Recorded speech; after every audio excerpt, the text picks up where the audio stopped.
তুই মুসলমানের বাচ্চা, কেন দুর্গা পূজায় গেলি? তুই কেন দেখা যাইয়ে সেই বাড়ি থেকে প্রাসাদ খালি? প্রাসাদ না প্রসাব খাইছে, কি খাইছে তা আল্লাহ জানে। হিন্দু বাড়ি যাইয়া কুলুকির ডেলা কেন খালি? নাড়ু নাড়ু নাড়ু নাড়ু খায় না, দাঁত বাড়ে বৌদিকে মতো ভালো মানুষ হয় না। ঈদের সময় কত মুসলমানের বাড়ি গেলাম, একটু সিমাই দিল না, আর বৌদিরা আমাকে এরকম নাড়ু খাওয়াইছে। তুমি বৌদির বাড়ি নাড়ু না খাইয়া মাদ্রাসায় আইসো, পোলাপান মাটি দিয়ে কুলুকির ডেলা বানাই তুইছে, ও 3টে খাইয়া গিলাস পানি খেয়ে বাড়ি চলে যাই। সুসুও লজ্জা ঘৃণা বলতে কিছু নেই। রাগ করলেন নাকি? বাঙালি, সে বাঙালি কত, ওদের তো দুনিয়ায় কত উন্নতি। আরে উন্নতি কি, বাঙালির স্তূপ যত বড় হয় স্বর্ণের স্তূপ কি অত বড় হয়? কতক্ষণ বাঙালির স্তূপ কত বড়, বাঙালির বস্তা, স্বর্ণের বস্তা আর বাঙালির বস্তা এক সাইজ।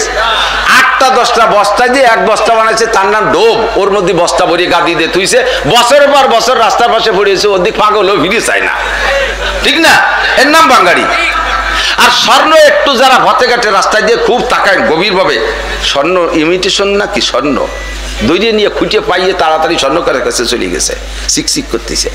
একটুকু নিয়ে তার আলাদা একটা মর্যাদা। ও বস্তা ভরা থাকে না, মোমেন বস্তা ভরা থাকে না, মোমেনের পরিমাণ কম হবে, শকর কর্নেওয়ালা কম হবে। দেখবেন ভালো কাজ, কোরআন শরীফের ভিতরে আয়াত পড়বেন, যত ভালোর ব্যাপারে আল্লাহ তাআলা কম বলছেন, কলিলুম মিন ইবাদিয়াশ শাকুর কলিলাম মা তাযাক্কারুন কলিলাম মা তুমিনুন কলিলাম মা তুমিনুন। ইমানদারের সংখ্যা কম হবে, কলিলাম মা তাযাক্কারুন। উপদেশ গ্রহণ করার কর্নেওয়ালার সংখ্যা কম হবে, কলিলাম মা তাশকুরুন কলিলাম মা তাশকুরুন। শকর কর্নেওয়ালার সংখ্যা কম হবে, আর না শকর কর্নেওয়ালার সংখ্যা বেশি হবে, বেঈমানের সংখ্যা বেশি হবে, কাফেরের সংখ্যা বেশি হবে। আর বেশি হইছে বিলা উরাই হক, আর আমরা কম বিদায় না হক। এটা কেমন হবে যে বাঙালির বস্তা বড় বস্তা দিকে তারে আপনি দামি মনে করবেন, স্বর্ণের পলিতে স্বর্ণের ব্যাগটা ছোট্ট মনে করে তারে আপনি কম দামি মনে করবেন। আপনি যেমন বোকা, ও জায়গা আপনি এরকম বোকা। কথা বলেন ঠিক ঠিক না? আমরা পরিমাণে কম, আমরা ছোট হলেও আমরাই হক, আমরাই আসল। বলেন আলহামদুলিল্লাহ। আপনার ধর্মের উপরে আপনি খুশি না বেজার? ইসলাম ধর্মের উপরে খুশি না বেজার? মুসলমান হইয়েই মাইডা খাইছি, তুমি হিন্দু হয়ে যাও, যাও খ্রিস্টান হয়ে যাও, গ্রিন কার্ড দিয়ে আমেরিকা নিয়ে তোমার সিটিজেন বানায় দেবে। বুঝবা চক্ষু বন্ধ করলে। ফাসাউফা তারা ইযান কাশাফাল গুবারু আফারাসুন তাহতা রিজলিকা আম হিমারু। ফাসাউফা তারা ইযান কাশাফাল গুবারু আফারাসুন তাহতা রিজলিকা আম হিমারু। দুনিয়ায় থাকতে তুমি বুঝতেছো না ঘোড়ার পিঠে বসা না গাধার পিঠে বসা। চক্ষু বন্ধ করার পরে তুমি বুঝবা ঘোড়ার পিঠে বসা আছো না গাধার পিঠে বসা আছো। আরে দুনিয়ায় থাইকা দুনিয়াদাররা এভাবে চাটকি চাটান গল্প মারতে পারে, তারা আত্মগর্ব আত্মগৌরব করতেই পারে। ওগুলো সব প্রমাণ হবে চক্ষু বন্ধ করে কবরে যাওয়ার পরে। কথা কোন ঠিক ঠিক না? মরার পরে 1 নম্বর রিমান্ড হলো কবর। ওই রিমান্ডে ওই হাজতখানায় বইসা যখন 14 মনে গুরজুর বাড়ি খাবা, সেই সময় চিৎকার মেরে বলবা, কি বলবা? আল্লাহ বুঝি নাই যে তুমি আল্লাহই হক। রব্বানা আবসারনা ওয়া সামি'না ফারজি'না না'মাল সালিহান ইন্না মুকিনুন। দুনিয়ায় থাকতে বুঝি নাই, ওলামায়ে কেরামরা চিৎকার মারছে, নবী রাসূলুল্লাহ কালেমার দাওয়াত দিয়েছে, এ কথা দুনিয়ায় থাকতে বুঝতে পারি নাই। কবরে আযাব হবে এটা বিশ্বাস করতে পারি নাই। মনে করছিলাম যে মাটি মারা যাব তো মরা পর্যন্ত শেষ, এখন তো দেখি সব আছে। আর একটা বার সুযোগ দাও। রব্বানা আবসারনা ওয়া সামি'না, সব দেখতেছি আর শুনতেছি। ফারজি'না না'মাল সালিহান, আর একটা বার দুনিয়ায় পাঠিয়ে দাও, নেক আমল করব। একটা বার অনেক আমল ছাড়বো না, নামাজ ছাড়বো না, রোজা ছাড়বো না, যা বলছে শরীয়তে সব মানবো। না'মাল সালিহা। আল্লাহ পাক বলবেন কাল্লা, আর হবে না। রব্বানা আখরিজনা মিনহা ফাইন উদনা ফাইন্না জালিমুন। দিন পূর্বা কবরে যাইয়া, হে মুসলমান, মুসলমান হওয়ার পরে তুমি ইসলামকে ভালোবাসো না, তুমি মুসলমানদের কালচার পছন্দ করো, তাদের সবকিছু তোমার ভালো লাগে। তুমিও মনে রাখো, যেদিন ধরা পড়বা কবরে সেদিন বলবা রব্বানা আখরিজনা মিনহা ফাইন উদনা ফাইন্না জালিমুন। আল্লাহ আরেকটা বার দুনিয়ায় পাঠিয়ে দাও, আরেকটা বার দুনিয়ায় পাঠিয়ে দাও। ফাইন উদনা ফাইন্না জালিমুন। যে অন্যায়ের কারণে অ্যারেস্ট হয়েছি, এই অন্যায় যদি আরেকবার কোনোদিন করি, তাহলে সেদিন জালেম সাব্যস্ত করে যে বিচার করবা, আর কোনো আপিল করব না, আর কোনো কথা বলবো না। আল্লাহ বলবেন, কি বলবেন জানেন? ইকসাউ ফিহা, এদিক ইকসাউ ফিহা, পড়ে থাকের মধ্যে অপমানজনক ভাবে পড়ে থাক। ইকসাউ ফিহা ওয়ালা তুকাল্লিমুন, আমার সাথে কোনো কথাই হবে না। ভাই ওই কালে যাইয়া আল্লাহ যদি আমার সাথে কথা হবে না, তাহলে কি আর কারো দরবারে যে কথা বলার জায়গা আছে? আল্লাহ বলবি ইকসাউ ফিহা, পড়ে থাক এর মধ্যে, ওয়ালা তুকাল্লিমুন, আমার সাথে কথা বলবি না। সাথে আল্লাহ খোটা দেবে, আলাম ইয়াতিকুম নাজির, হে মুসলমান, আলাম ইয়াতিকুম নাজির, তোমাদের কাছে কি ভীতি প্রদর্শক যায় নাই? বক্তারা যায় নাই? তাবলীগ ওয়ালা যায় নাই? জুমার দিনে ইমাম সাহেব কি মসজিদে বলে নাই আলাম ইয়াতিকুম নাজির? খতিবরা বক্তারা কি বয়ানে এগুলো বলে নাই আলাম ইয়াতিকুম নাজির? আল্লাহর হাতে, ফেরেশতার হাতে যখন রিমান্ডে গুগু মুড়া দিয়ে, পিঠ মুড়া দিয়ে, গলায় বেড়ি দিয়ে যখন টাইট করে বসায় এভাবে জিজ্ঞেস করা হবে, ও সময় তো ছুটতে পারবেন না। ছুটতে না পাইরা মিথ্যে কথা বলার কায়দা নাই, আপনি স্বীকারই করতে বাধ্য হবেন। কলু বালা কদ জানা নাযির, জি আল্লাহ এসেছিল, কত যে সুন্দর করে বলল, যুক্তি দিয়ে বলল, দলিল দিয়ে বলল, কত ভাবে বলল। ফাকাযাবনা ওয়া কুলনা মা নাযালাল্লাহু মিন শাই, কথাগুলো বিশ্বাস করি নাই, আর বলেছে এগুলো সব মিথ্যে কথা, এগুলো আল্লাহ নাজিল করে নাই, মৌলবীরা বানাইছে নাই কইয়া এই পয়সা কামাই করার জন্য ধান্দাবাজি করতেছে। এখন তো সব দেখি সত্য, আর একটা বার পাঠায় দেন, কোনো দিন আর রেহাই পাওয়া যাবে? কথা বলেন যাবে? শুকর করব কার? বলি আলহামদুলিল্লাহ। আলহামদুলিল্লাহ, সব নিয়ামতের শুকর কার হবে? আলহামদুলিল্লাহ। বর্ষাকাল বৃষ্টি আল্লাহ দেবেন, এটাই আল্লাহর সিস্টেম। আবার শীতকালে শীত দেবেন, এটাই আল্লাহর নিজাম। আর শীতকালে শীত হওয়াটাই নিয়ম, বৃষ্টি বর্ষাকালে বর্ষা হওয়াই নিয়ম। আবার এই নিয়মকে পরিবর্তন করার ক্ষমতা একমাত্র কে রাখে? আর কেউ রাখে? আমাদের মাননীয় প্রধান উপদেষ্টা যদি ইচ্ছা করেন যে এখন পুষ মাসে শীতের মতো শীত দেবেন, অবশ্যই পারে। পারবে না? গরমকালে শীত আর শীতকালে গরম বানাইতে পারবে? প্রচন্ড বৃষ্টির দরকার। আমাদের উপদেষ্টা মন্ডলী যারা আছে, আমরা সাথে যারা আন্দোলন করেছি, সবাই সম্মিলিতভাবে চেষ্টা করে কি এক চাক মেঘ বানাইতে পারবো? কিছুই পারবো না। তো খালি খালি আল্লাহর সিদ্ধান্তের সাথে বিরোধিতা করবো কে? যদি বৃষ্টি হয় তাহলেও বলবো আলহামদুলিল্লাহ। কথা কন না? এক বুজুর্গ, এক পীর সাহেব ঝড় ছাড়ছে ওনার বাড়ির পাশে, জম্মের বেগে ঝড়, 300 কিলোমিটার বেগে ঝড়, ঝড়ে ঘর পড়ে পড়ে বাপ। এখন দোয়া কালাম যা ছিল সব পড়া শেষ, তবুও ঘর এলি যাচ্ছে। এখন পীর সাহেবের স্ত্রী বলতেছে একটু বাইরে যাইয়ে দুই পেলা বাদান, ফিন্নে বাদান, ঠিন্নু বাদান, এ ঘর তো পড়িয়ে গেল, দোয়া কালাম এনে কুলোচ্ছে না। তো পীর সাহেব বাইরে বেরোইয়া বাঁশ দুইখান নিয়ে ফিন্নে বাঁধাবে, ঝড় আলো দক্ষিণে, তাহলে পেলা বাঁধাতে হবে উত্তর দিক দিয়ে না, পীর সাহেব সেই দক্ষিণ দিক দিয়ে ফেলা বাঁধাইছে। বাদাই চিয়ে ঘরে আইছে, মহিলা কইতেছে তুমি পীর হয়ে কি এরই বলো দিয়ে গেছো নাকি? জ্বরও যেদিকের পেলা হয় সেদিকের বাদাতে উল্টো দিক। তো পীর সাহেব বলতেছে আরে বলদ, এই জ্বর দেশে আল্লাহ, যদি আমার গল ফেলানোর সিদ্ধান্ত আল্লাহ নিয়েই থাকে তাহলে আমি হাজার খানিক পেলা বাদায় ঠেয়াতে পারবো? তো যদি উল্টো ভাষায় ফেলা বাদায় তাহলে আল্লাহর সাথে বিরোধিতা করা হবে, আর আল্লাহর সাথে বিরোধিতা করে কেউ কোনোদিন টিকতে পারেনি। কাজে আমি আল্লাহর পক্ষেই থাই, ঘর পড়লিও বড়ুক থাকলেও থাক। আল্লাহ যেদিকের থেকে জ্বর দিয়েছে আমি ফেলা হচ্ছে আল্লাহর দলে তাই। সুখের সময় আলহামদুলিল্লাহ বলেন আলহামদুলিল্লাহ, দুঃখেও আলহামদুলিল্লাহ। দুঃখের পর তো আমি বিরোধিতা করে কুল পাচ্ছি না, বলবো আলহামদুলিল্লাহ। ইমানের পরিচয়, এদিক তাকান। ইমানদার, ফ্রেশ সলিড ইমানদার আপনাকে আপনি অনুভব করতে পারবেন কখন? সর্বহালাতে যখন শুকর আদায় করতে পারবেন। দুঃখেও আলহামদুলিল্লাহ, সুখেও আলহামদুলিল্লাহ। অনেকে আছে প্রশংসা, এদিক থাকেন, আমার দিক থাকেন, খেয়াল করেন, শুনতেছেন তো?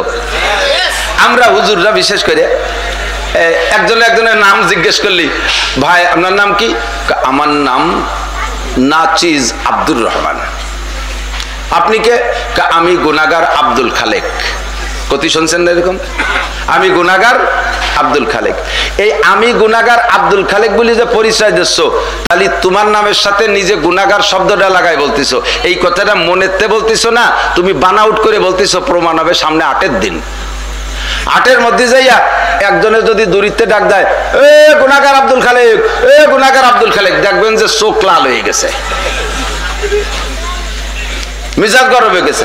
এ নাসির শামসুল হক, এ নাসির শামসুল হক, এই করে যদি ডাক দেন, যারা বোঝে আর কি, নাচিজ মানে আমি কিছুই না।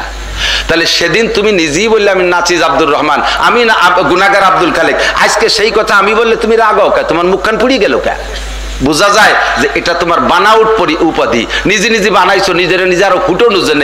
এই গুনাহগার মানে আমি নেককার, গুনাহগার মানে আমি নেককার, নাচিজ মানে আমি কিছু চিজ। নামের সাথে অত বারেন্দা লাগানোর দরকার নাই। নামের সাথে বারেন্দা। আমরা বক্তার এই আমার নামে যুক্তিবাদী দেয়, আল্লাহর কসম আমার বয়ানে শুনে থাকবেন, আমি কত ভাবে যুক্তিবাদীর প্রতিবাদ করছি যে যুক্তিবাদী, আসল যুক্তিবাদী হলো শয়তান, আর সে যুক্তি দিয়ে সে বাঁচতে পারে নাই। এই জন্য শয়তানের যুক্তিবাদী শব্দটা আমার সাথে আমার ভালো লাগে না। কিন্তু কে যে কবে উঠে গিয়ে খাতায় লেয়া শুরু করে দিতে আমি ঠেয়াতেই পারলাম না। বুলবুলি, ফুলকুলি, এটা উডা সেটা কত কাজে লাগায়। নামের এত বারেন্দার দরকার কি? এই বারেন্দা লাগানিটাই হলো রিয়ার আলামত, মানে নিজেকে নিজে ছোট মুখে প্রকাশ করা হলেও আসলে এটা মুখে অন্তরে কথা না, এটা হলো মুখের কথা। নিজেকে নিজে গুনাহগার দাবি করা এটা বলারই দরকার নাই। আমার নামটা আমি বলে দিলাম, আমার নামটা আমি বলে দিলাম। আমি সর্ব হালাতে একই হালাতে থাকবো। প্রশংসা করলেও আমার যে হালাত, আমার বদনাম করলেও সেই হালাত, তাহলে বুঝবেন আপনি ইমানদার। কথা বলেন ঠিক না? শোকর ভালো কিছু হলেও তাতেও আলহামদুলিল্লাহ, বিপক্ষে চলে গেলেও আলহামদুলিল্লাহ। তো বাহারহাল আল্লাহ পাক আজকে যে অবস্থায় রাখছে, অবস্থার পর আমরা খুশি না বেজার? বলি আলহামদুলিল্লাহ, বলি আলহামদুলিল্লাহ।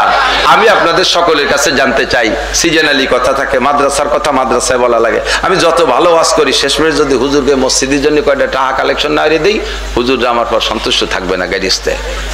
সারা রাত ভালো আপনারা বসে থাকবেন, সবাই তৃপ্তি পাবেন, কিন্তু টাকা উঠোই না দিলে উন্ডা অখুশি। তবে সে টাকা উঠোনো উঠি শেষ, নিশ্চিন্তে বসে থাকেন। এক টাকাও মাদ্রাসায় কেউ দেবেন না, যা দেশেন দেশেন, ঠিক আছে? তো বসে থাকবেন, নড়াচড়ার দরকার নেই, ভয় নাই, কোনো টেনশন নাই। তবে জিজ্ঞাসা করতে চাই, আপনারা কি সুখে থাকতে চান না অসুখে থাকতে চান? শান্তি চান না অশান্তি চান? শান্তি চান তো? সত্যি শান্তি চান?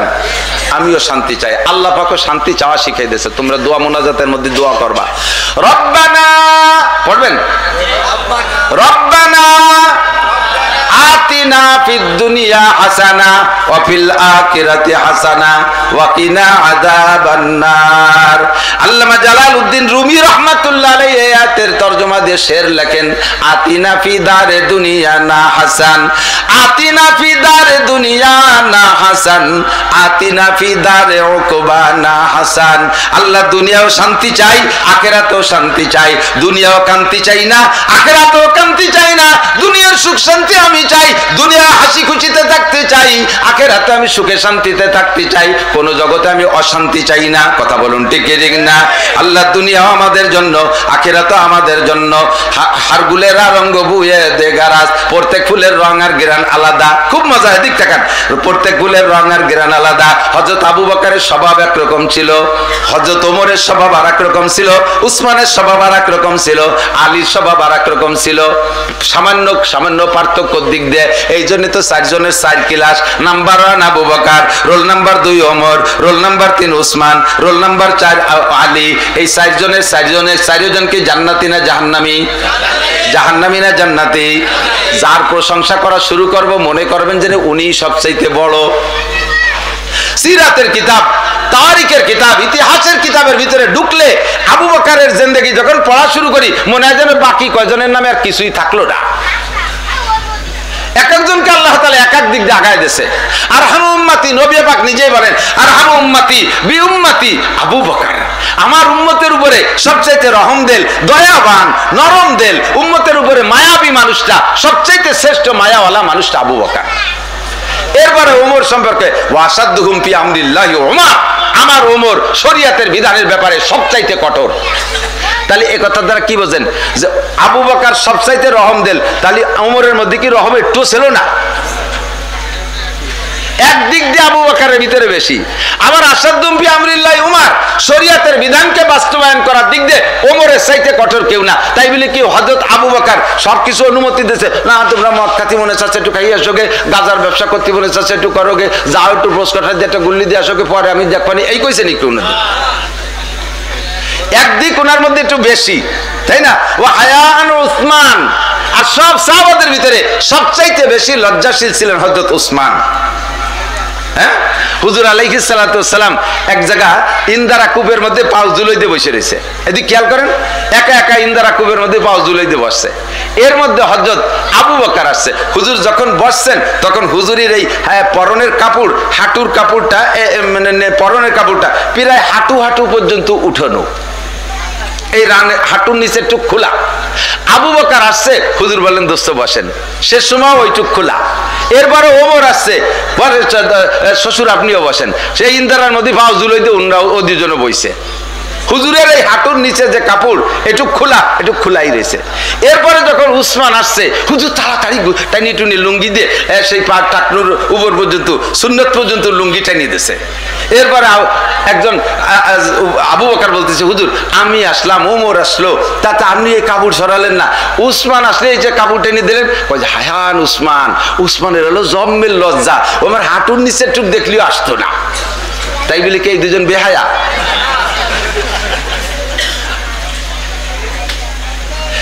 একটা দিক দিয়ে হযরত উসমান এক দিক দিয়ে আগায় গেছে, হুজুর তাই বলতেছেন, তাই না?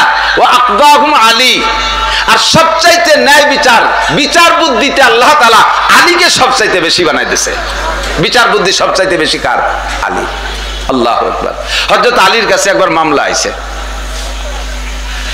আল্লাহ, দুই দোস্ত একসাথে রাস্তা দিয়ে সফরে যাচ্ছে, বলবো নাকি? বিচার করেন যারা, তাদের জন্য খুব উপকারী হতে পারে। একটু খেয়াল করেন, মাতুব্বার তো আছেন প্রায়, আর কমপক্ষে ঘরের মাতুব্বার তো সবাই, কুল্লুকুম রাইন, বাড়ির মধ্যেই তো মাতুব্বারই লাগে, বাইরে আপনার কেউ 5 দাম না দিলেও বউ সালমে তো দেওয়া লাগে দাম। কাজেই বিচার শিখে রাখতে হবে, বহুত উল্টো পাল্টা বিচার আপনারাও করেন। তো দুইজন আইসে হযরত আলীর কাছে খেয়াল করেন, হযরত আলী দুইজনের রাস্তা দিয়ে হাঁটতেছে, তো দুইজনের ব্যাগে খাবার আছে, তো দুইজনে খানা খাবে বলে দস্তারখান বিছাইয়া দুইজনের ব্যাগের থেকে, একজনের ব্যাগের থেকে 2টা রুটি বের করছে, আর একজনের ব্যাগের থেকে 3 রুটি বের করছে। খেয়াল করছেন? দুইজনে কয় রুটি? 5 রুটি বের করছে। এখন এই 5 রুটি খাবে দুইজনে, কিভাবে খাবে? দুই রেখাইয়ে পরের ডায় অর্ধেক ভাগ করে নেবে, তা না করিয়া উনরা দুইজনে 5 রুটিরে এক রুটিরে 3 ভাগ করছে, তে পাশা 15 টুকরো করছে। কয় টুকরা? 15 টুকরা করছে। এই 15 টুকরো করছে কেন? আগের সিস্টেম ছিল যে 2 রুটি খেয়ে 1 রুটি ভাগ করে খাবে। এর মধ্যে তৃতীয় আর একজন মেহমান এসে উপস্থিত হয়েছে। এখন চিন্তা হলো 3 জনে খাতি গেলি পরে 5 রুটিরে 3 ভাগ করবো কিভাবে? তা তো অসুবিধা হয় না। তাহলে এক রুটিরে 3 টুকরা করি, তে বাসা 15 টুকরা, 5 টুকরা করে 3 জনে খাবো। এই 3 রুটিরে তে বাসা 15 টুকরা করে বসে 3 জনে খাইছে, 5 টুকরা করে খাইছে।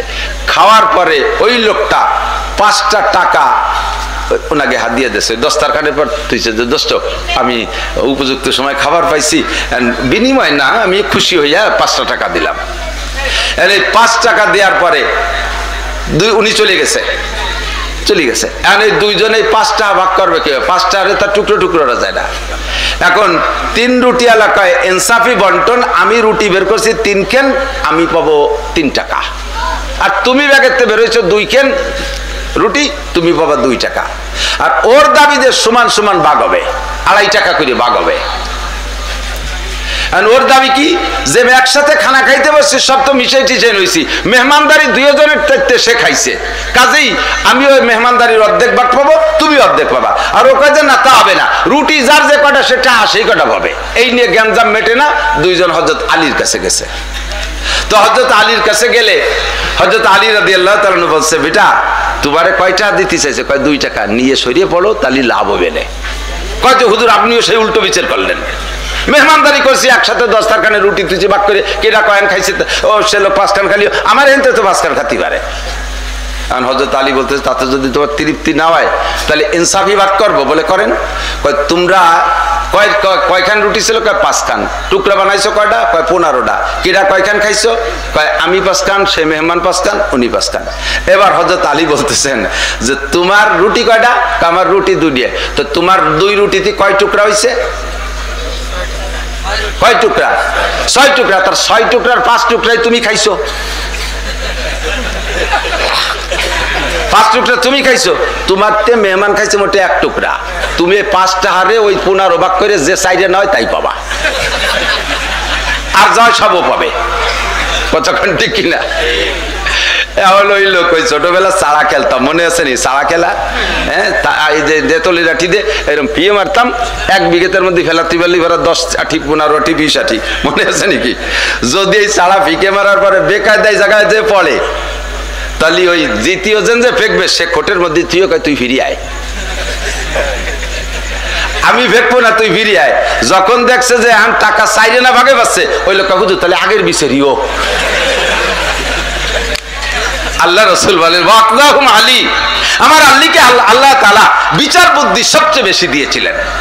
হযরত ওমর রাদিয়াল্লাহু তাআলা যখন খলিফাতুল মুসলিমিন এজলাসে বসা, উনি অনেক বিচার টিচার করতেছেন, সংসদে বসা, এর ভিতরে একটা মহিলা সারা গায়ে রক্তাক্ত, রক্তে তারবাতার, নিচের টুক রক্তে ভিজা, সবে মাত্র একটা বাচ্চা ডেলিভারি দিয়েছে, সেই ডেলিভারির রক্তে নিচের কাপড় ভিজা, উপরের টুক ভিজে গেছে রক্তে, স্বামীতে পিটাইছে, এমন পিটান আহত করে ফেলাইছে, নিচের রক্ত মারির রক্ত দিয়ে সারা গার লাল হয়ে।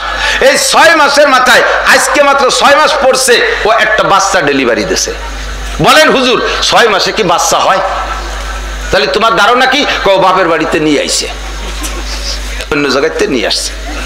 তাহলে ব্যভিচারিণী, অন্যায়কারিণী, চরিত্রহীন, তার বাচ্চা হারাম, একটা হারামজাদা আমার ঘরে জন্ম দেবে, আর একটা ব্যভিচারিণী মহিলা আমি তার পর্যাপ্ত মারছি, আতুর ঘরেই বাহি যেটুক আছে আপনি মারেন। হযরত ওমর তো আসাদুহুম ফি আমরিল্লাহি ওমর, এই জাতীয় গুলো উনি মোটে সহ্য করতে পারতেন না।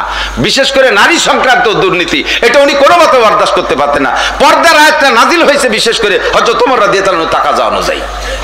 হযরত ওমর সহ্য করতে না পারে বলে, এই জাল্লাদ নিয়ে যাও একে, এই মহিলাকে সবাই মিলে পাথর মেরে শেষ করে দাও। পাশে হযরত আলী বসা। হযরত আলী বলতেছেন, খলিফাতুল মুসলিমিন ইসবির শুয়ায়ান, একটু অপেক্ষা করেন, এভাবে বিচার করা মনে হয় ঠিক হচ্ছে না। কেন বিচার করা ঠিক হচ্ছে না? 6 মাসে কি বাচ্চা হয়? আল্লাহ পাক বলছে হয়, আল্লাহ পাক বলছে 6 মাসে বাচ্চা পূর্ণ হয়। কি কও তুমি? আল্লাহ কোন জায়গা কইছে? তখন হযরত আলী আয়াত শুনাই দিলেন, হামলুহু ওয়া ফিসালুহু 30 শাহরা। খেয়াল করতেছেন? ওলামায়ে কিরাম বিশেষ করে খেয়াল করেন। হামলুহু ওয়া ফিসালুহু 30 শাহরা। আপনারা জেনারেল শিক্ষিতরা বুঝবেন না, তা না, একটা বাংলায় বলতেছি। আয়াতের তরজমা হলো গর্ভ ধারণ করা, হামলুহু গর্ভ ধারণ করা, আর ফিসালুহু বাচ্চাকে দুধ থেকে বিচ্ছিন্ন করে দেওয়া। বুঝছেন? বাচ্চা গর্ভধারণ করা, এরপরে বাচ্চাকে জন্মের পরে দুধ থেকে বিচ্ছিন্ন করে দেয়, দুইটা কাজ। এই দুইটা মিলে আল্লাহ পাক একবারে টাইম বলছে 30 শাহরা, 30 মাস। কয় মাস? 30 মাস। এখন এই 30 মাসের কিরা গর্ভে কয় মাস ভাগে পাবে, আর দুধ খাওয়ানিতে কয় মাস ভাগে পাবে? এরপরে হযরত আলী আয়াত শুনে দিলেন, ওয়াল ওয়ালিদাতু ইউরদিনা আওলাদাহুন্না হাওলাইনি কামিলাইনি লিমান আরাদা আন ইউতিম্মার রাদাআ। যদি কোনো মা তার বাচ্চাকে দুধ পান করাইতে চায়, তাহলে পূর্ণাঙ্গ 2 বছর দুধ পান করাবে।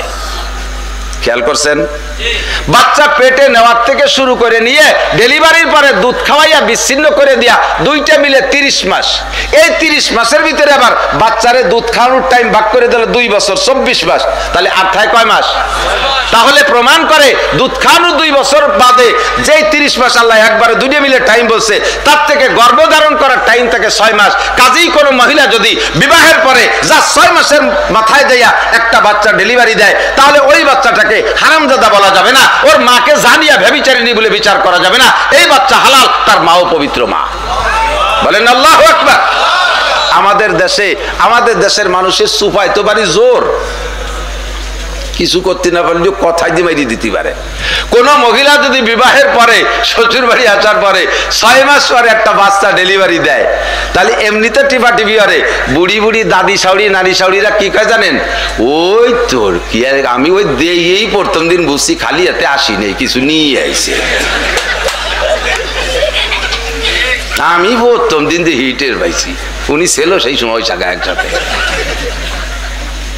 এই কথা বলার সাথে সাথে বুড়ি যদি উপযুক্ত সাক্ষী প্রমাণ পেশ না করতে পারে, ইসলামী স্টেট হইলে সামানিরা জালদা, এইরকম মিথ্যা অপবাদদাতা যারা হবে তাদের 80 ডুরা মারতে হবে, পাছায় তুলিয়ে 12 ভাষা চাবড়া ছুলি বেলায় দিতে হবে।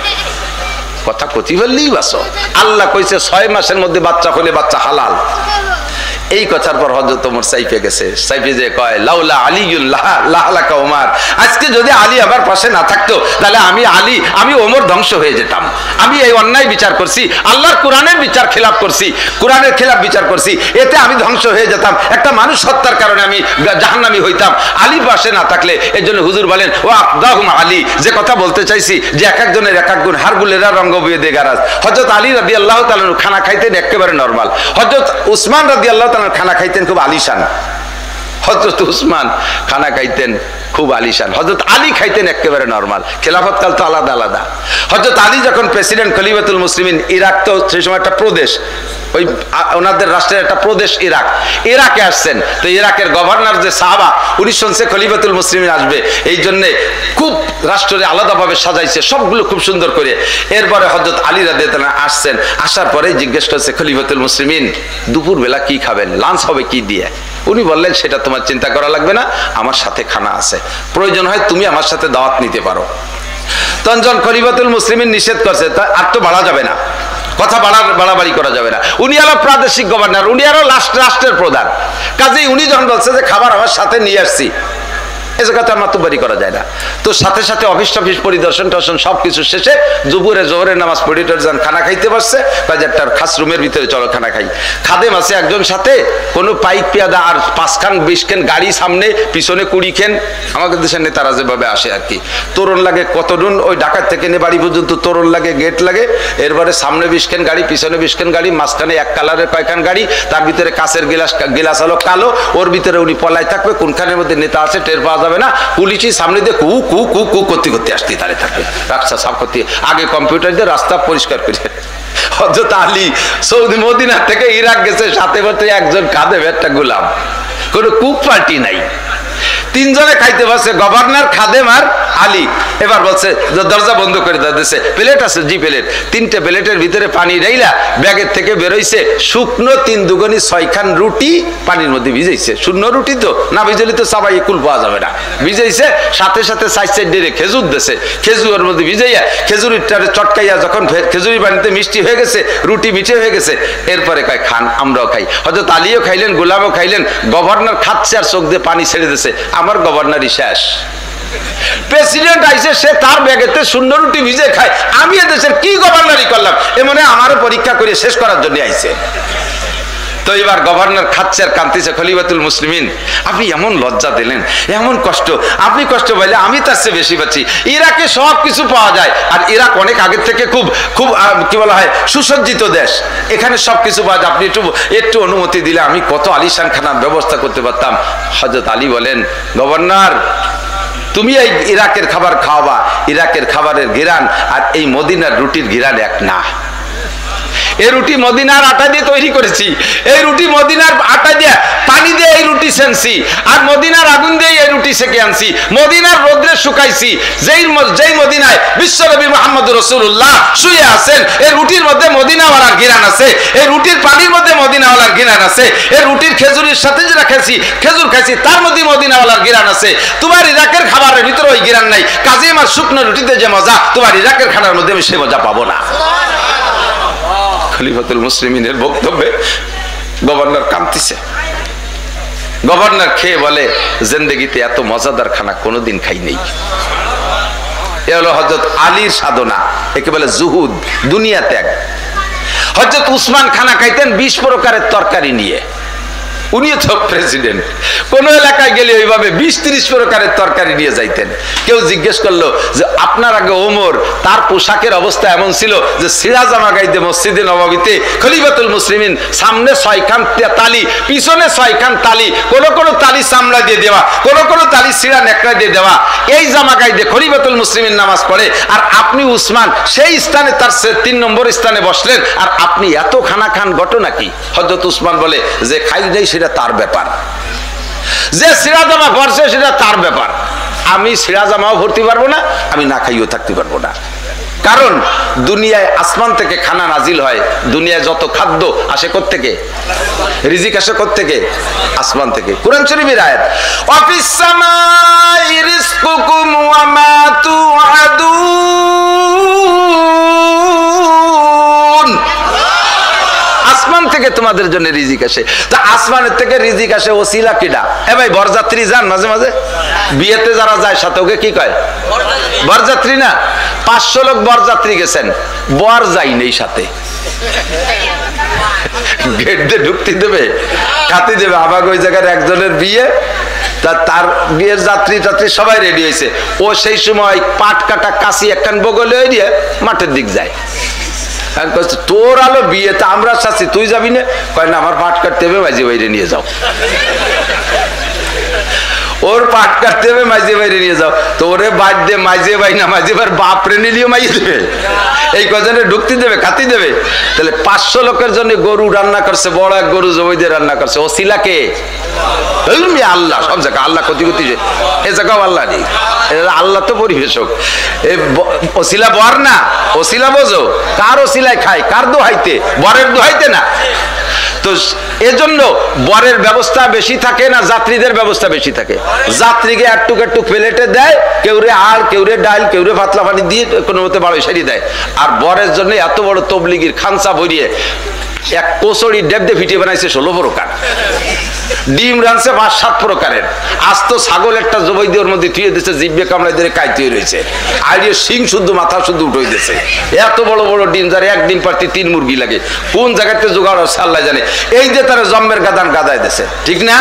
কারণ যারও সিলাই তার জন্যই ব্যবস্থা থাকতে হবে বেশি। হযরত উসমান বলেন, দুনিয়ায় আল্লাহ তাআলা আসমান থেকে যে খানা পরিবেশন করে একমাত্র মোমেনদের সিলাই। মোমেনরা হলো বর, কাফের, মুশরিক, হিন্দু, বুদ্ধ, খ্রিস্টান, ইহুদ, নাসারা, নাস্তিক, মুরতাদ, বেঈমান, নমরুদ, কারুন, হামান, সাদ্দাত, ফিরাউন, আবু জাহেল, আবু লাহাব, উতবা, সাইবা, ওলীদ ইবনে মুগিরা, ও ডোনাল্ড ট্রাম্প, নেতানিয়াহু, যত কাফের মুশরিক যারাই খায়, বাঘ ভাল্লুক যত প্রাণী আছে সবাই খায়। ওসিলা হলো বর, হলো মুসলমান, বর হলো মোমেনরা। তাহলে যে মোমেনে না খাইয়ে থাকবে আর ওই যাত্রীরা জম্মের খা খাবে, আমি পারবো না, আমি খাইয়ে থাকলে খাবে, নালি খাবে না। এই জন্য উসমানকে আমি 20 প্রকারে খাবো পেতে করতে।